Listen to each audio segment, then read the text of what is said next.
اہل بیت کسے کہا جائے؟ دو لفظ ہیں، ایک ہے آل نبی، ایک ہے اہل بیت نبی۔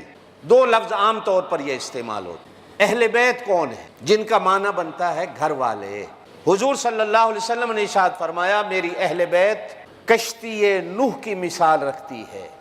کشتی نوح جانتے ہو کہ جب پوری دھرتی پر طوفان آیا، سیلاب آیا، ہر چیز تباہ و برباد ہو گئی، غرق ہو گئی، جو لوگ حضرت نوح علیہ السلام کی کشتی میں سوار ہوئے صرف وہ بچے، صرف وہ بچے، باقی ہر چیز پانی میں غرق ہو گئی۔ حضور صلی اللہ علیہ وسلم نے فرمایا میری اہل بیت کشتی نوح کی مثال رکھتی ہے کہ جس نے ان سے پیار رکھا وہ جس طرح نوح علیہ السلام کی کشتی میں بیٹھنے والے پار لگ گئے، یہ بھی قیامت والے دن پار لگ جائے۔ سمجھ آئی میری بات کوئی آپ کو؟ اہل بیت کا معنی سمجھے؟ اب اہل بیت ہیں کون؟ میں نے 22ویں سپارے کی ایک آیت پڑھی، پہلے ہی صفحے پر دوسری آیت ہے 22ویں سپارے کی، گھر جا کے بھی دیکھ لینا۔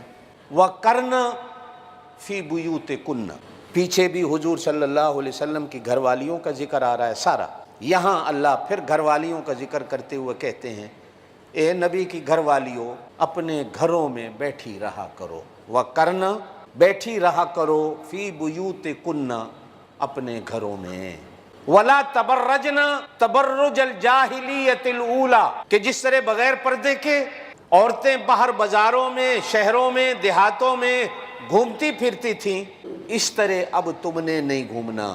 وَأَقِمْنَ الصَّلَاةَ اپنے گھروں میں نماز پڑھنا، وَآتِينَ الزَّكَاةَ اگر مال آ جائے تو گھروں میں بیٹھ کر ہی زکوٰۃ کو ادا کرنا، وَأَطِعْنَ اللَّهَ وَرَسُولَهُ اللہ اور اس کے رسول کی اطاعت کرنا، انما یرید اللہ بے شک اللہ چاہتا ہے، لیذہب دور کر دے، عنکم تم سے، الرجس پلیت، ویطہرکم تمہیں وہ پاک کر دے، تطہیرا جیسے پاک کرنے کا حق ہوتا ہے، وَاذْكُرْنَ مَا يُتْلَى اور اسے پڑھتی رہنا جو کچھ تمہارے گھروں میں قرآن نازل ہوتا۔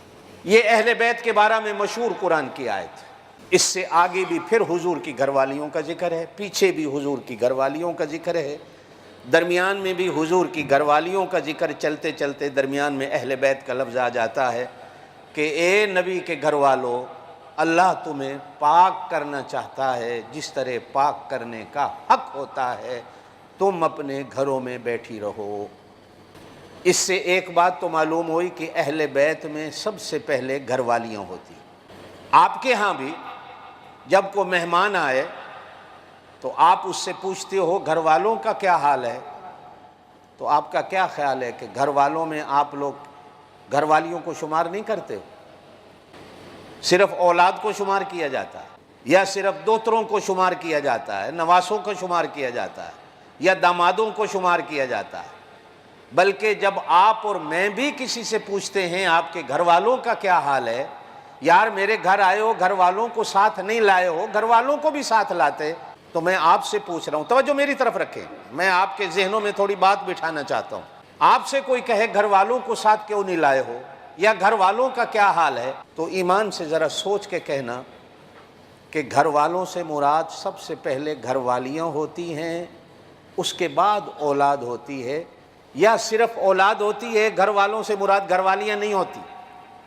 آپ کا کیا خیال ہے؟ گھر والیاں اس میں شمار ہوتی ہیں کہ نہیں؟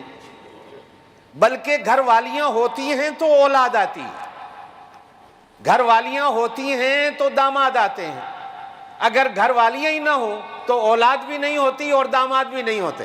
اب کچھ لوگوں نے توجہ رکھیں گے تو میری بات سمجھ آئے گی کہ اہل بیت میں حضرت حسن کو شمار کیا ہے، حضرت حسین کو شمار کیا ہے، حضرت فاطمہ کو شمار کیا ہے، حضرت علی کو شمار کیا ہے، اور حضور صلی اللہ علیہ وسلم کو خود اہل بیت میں شمار کیا ہے۔ اہل بیت میں حضور کی گھر والیوں کو شمار نہیں کیا گیا، اور حضور صلی اللہ علیہ وسلم کے دوسرے دامادوں کو بھی اہل بیت میں شمار نہیں کیا گیا، صرف حضرت علی کو شمار کیا گیا۔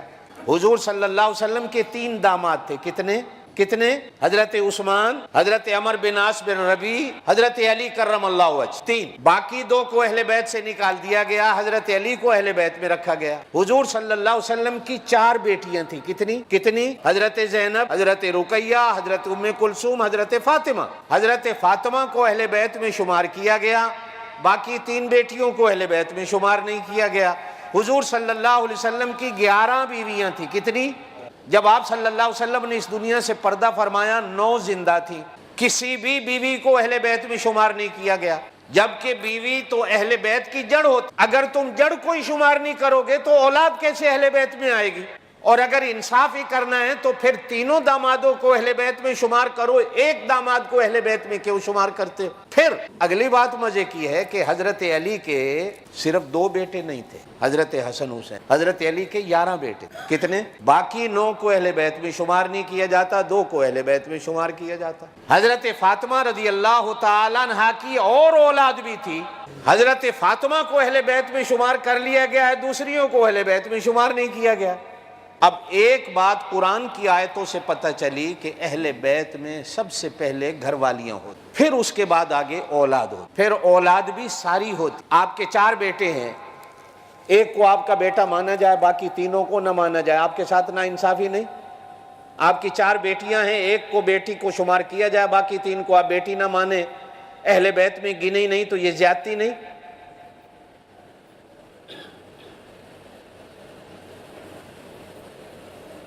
اب بیویوں کے بعد اولاد اہل بیت میں آتی ہے، اولاد میں بیٹے بھی ہیں، بیٹیاں بھی ہیں۔ حضور صلی اللہ علیہ وسلم کے بیٹے کتنے ہوئے؟ 3۔ کتنے؟ بعض مورخین نے 4 بھی لکھے ہیں۔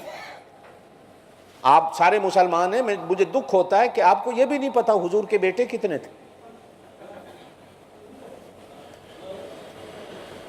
اگر ابھی کسی، ویسے انڈیا والوں سے ہماری آج کل کتنی دشمنی ہے، لیکن میں اور آپ روزانہ رات کو انڈیا کی فلم اب بھی دیکھتے ہیں، انڈیا کے ڈرامے اب بھی دیکھتے ہیں، ویسے دشمن ہیں۔ کتنا منافقت ہے ہماری، ویسے ان کو دشمن مانتے ہیں، لیکن انڈیا کی فلم دیکھنے میں ہم سارے ایک ہیں۔ جو تمہارے کلمے کا دشمن، تمہاری تہذیب کا دشمن، تمہارے تمدن کا دشمن، تمہارے کلمے کا دشمن، تمہارے نبی کا دشمن، تمہارے ملک کا دشمن، تمہارے مسلمان کشمیری بھائیوں کا دشمن، ویسے میں اور آپ روڈوں پہ جلوس نکال کر ان کے پتلے جلائیں، ان پر لعنتیں کریں، ان کو اپنا دشمن مانیں، لیکن دکھ ہوتا ہے کہ جب انڈیا کی فلم آتی، آپ اور میں سارے دیکھتے ہیں، گانے سارے انڈیا کے سنتے ہیں۔ آج بھی مسلمان کی شادی بیاہوں پہ گانے لگتے ہیں تو انڈیا کے چلتے ہیں، آج بھی مسلمان کی شادی بیاہ میں رسمیں چلتی ہیں تو ہندی کی، انڈین کی چلتی ہیں۔ یہ ناراض نہیں ہونا، میں ہر جمعے کہا کرتا ہوں، ہم سارے منافق ہیں، حقیقت ہے، ہم اندر سے کچھ ہیں، باہر سے کچھ ہیں۔ او بھائی، دشمنی کرنی ہے تو پوری کرو، یہ آدھا تیتر آدھا بٹیر نہیں چلتا ہمارے دین میں۔ بائیکاٹ کرنا ہے تو پھر ان کی ہر چیز کا کرو۔ بیٹیاں 4، یہ قرآن سے ثابت ہے، بیٹیاں زور سے، بیٹے اکثر مورخین نے 3 لکھے اور کچھ مورخین نے حضور کے 4 بیٹے لکھے۔ اب بیٹے 4 ہوں یا 3 ہوں، یہ بھی اہل بیت، یہ بھی آپ صلی اللہ علیہ وسلم کے بڑے بیٹے کا نام حضرت قاسم تھا۔ کیا تھا؟ زور سے۔ اسی وجہ سے حضور صلی اللہ علیہ وسلم کی کنیت ابو القاسم مشہور ہے۔ عرب کے لوگ آپ کو ابو القاسم کہا کرتے تھے۔ عرب کا دستور ہے کہ وہ کسی کو نام سے نہیں بلاتے تھے، بیٹے کے ساتھ جوڑ کر۔ اب میں جاتا ہوں تو مجھے عرب والے ابو عدنان کہتے ہیں کہ یہ عدنان کا ابا ہے، میرے نام سے شاید بہت کم واقف ہوں گے۔ اسی طرح حضور صلی اللہ علیہ وسلم کی کنیت ابو القاسم تھی۔ آپ صلی اللہ علیہ وسلم کو ابو القاسم کہا جاتا تھا. جو لوگ محمد کے نام سے ناواقف تھے صلی اللہ علیہ وسلم وہ آپ کو ابو القاسم کہتے تھے. جو نام سے واقف تھے وہ آپ کو محمد ابن عبداللہ کہتے تھے. جب آپ صلی اللہ علیہ وسلم پر اللہ نے رسالت اور نبوت کو نازل کیا پھر آپ صلی اللہ علیہ وسلم محمد الرسول اللہ کہلائے. ابو القاسم آپ کی کنیت تھی. آپ کے بڑے بیٹے کا نام ابو القاسم تھا, دوسرے بیٹے کا نام عبداللہ تھا. کیا تھا؟ ان کی کنیت دونوں کی دوسرے نام بھی تھے, طیب بھی تھا, طاہر بھی تھا. یہ دو لقب تھے عبداللہ کے. ہاں بعض علماء کہتے ہیں کہ طیب طاہر تیسرا بیٹا تھا, عبداللہ دوسرا بیٹا تھا, لیکن اکثر علماء کا کہنا ہے کہ نہیں, نام عبداللہ تھا لیکن اس کے لقب تھے. کبھی حضور انہیں طیب کہتے تھے, کبھی حضور انہیں طاہر کہتے تھے. اور تیسرا بیٹا حضور صلی اللہ علیہ وسلم کا تھا جس کا نام ابراہیم تھا. کیا تھا؟ پہلے دو کی اماں کا نام حضرت ختیجہ ہے. پہلی چاروں بیٹیوں کی اماں کا نام حضرت ختیجہ ہے. ایک حضور کا بیٹا جس کا نام ابراہیم ہے, یہ آپ صلی اللہ علیہ وسلم کی بیویوں میں سے ایک بیوی کا نام حضرت ماریہ قبطیہ رضی اللہ تعالی عنہا تھا. یہ ابراہیم حضور صلی اللہ علیہ وسلم کے بیٹے حضرت ماریہ کے بطن سے اور ان کے پیٹ سے تھے. یہ سارے اہل بیت تھے. ٹھیک ہے, یہ سارے اہل بیت میں. حضور صلی اللہ علیہ وسلم کی اہل بیت میں سارے مسلمان تھے. آپ صلی اللہ علیہ وسلم کی اہل بیت میں سارے, زور سے کہو سارے, اس لیے کہ اللہ قرآن میں کہہ رہا انما یرید اللہ لیذھب عنکم الرجس, میں تم سے ہر قسم کی پلیتی کو دور کرنا چاہتا ہوں اے میرے نبی کے گھر والوں. وَيُطَهِّرَكُمْ تَطْهِيرًا, میں تمہیں پاک کرنا چاہتا ہوں جس طرح پاک کرنے کا حق حاصل ہے.